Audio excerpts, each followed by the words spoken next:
Yo, boys. So, this is the trades we took with the S. We actually took two trades, same as Thursday.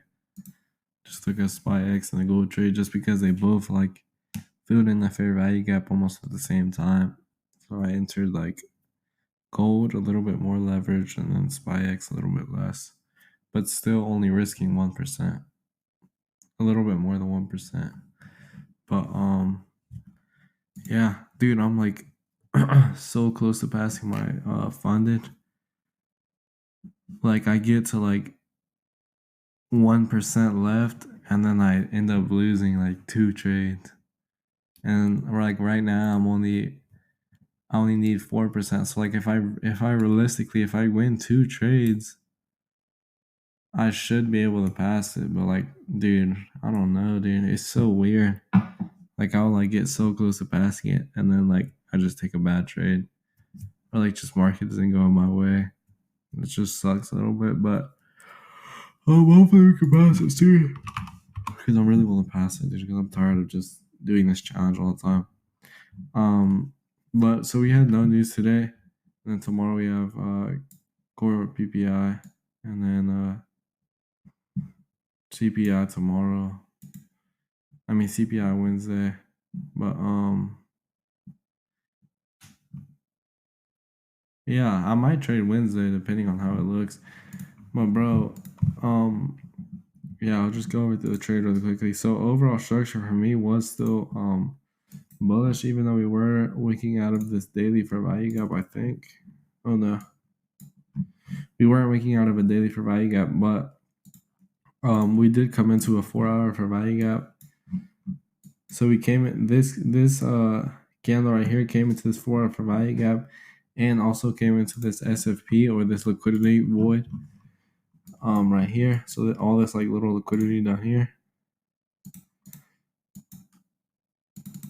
Here, let me make this black. We came into here, and then that was basically bullish for me. So I was looking for a 1 minute fair value gap, and then we created a 1 minute fair value gap here. So we had a little push up, sub liquidity, also came into this 4-hour fair value gap a little bit. And then we created this expansion move up, creating this fair value gap, and I entered off of boom, boom, boom, off of this candle right here, this green candle right here. And then I had my stops just below liquidity under this, the middle of the 4-hour fair value gap. And my first CP was kind of at equilibrium of this high to this low. Low key a not a good risk to reward, but I thought it was a good play. But and then my second TP was just this area, so higher time frame liquidity, and also this lower time frame liquidity. And yeah, we just got stopped out pretty quickly. Not really too quickly, but yeah, pretty quickly. And then for gold, it's pretty much the same thing as well. So for gold, we had a little bit better. So we had a higher time frame. We had a daily breaker here. So swing low, swing high, then break, and then expansion move up, and then this daily breaker right here. And then shorter time frame, we also had a 4-hour breaker as well. So high, low, and then displacement lower. And then you could count this breaker right here. You could also count this one, but I counted this breaker right here. And then we also had a 4-hour fair value gap right here. And then I scaled down again to 1 minute, just finding an entry, because we were wicking out of a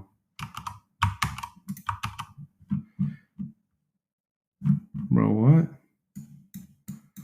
Here, I think I can remember when I took this trade. So we were wicking out of this 15-minute fair value gap, and I was basically just looking for a fair value gap fill. So we were looking for a fair value gap to get made, and then we had this fair value gap right here, fair value gap, and then a push in, and then I entered at the closure of this candle right here. I entered a little bit lower, right here, because the next candle just dumped really quickly. And then I basically, for this, I had my stops just kind of at this, at this at this fair value gap plus breaker plus the top of the daily breaker. My bad. And then my first CP was realistically at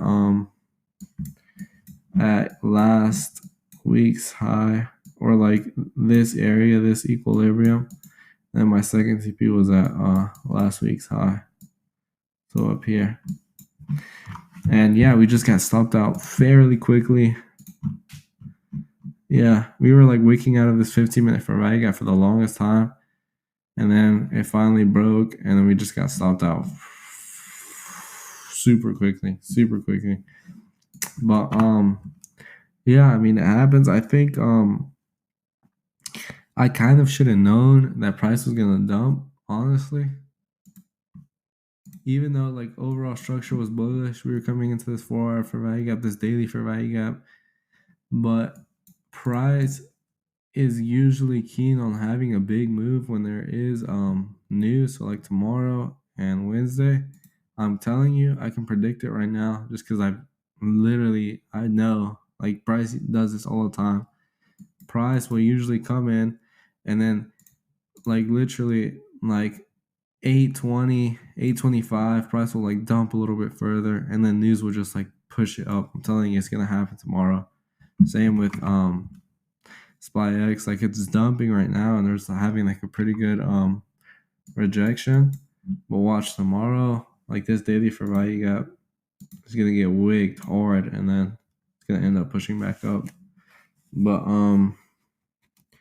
yeah, I mean, it low-key does suck because we're like so close to passing our challenge. We were really close. We were like 1% away, and then we just lost again. Wait, yeah, we were 1% away, and then we lost Friday's trade, and then we lost this trade, so that's 2% down. So almost back to 4%, a little bit less than 4%. But yeah, I mean, it happens.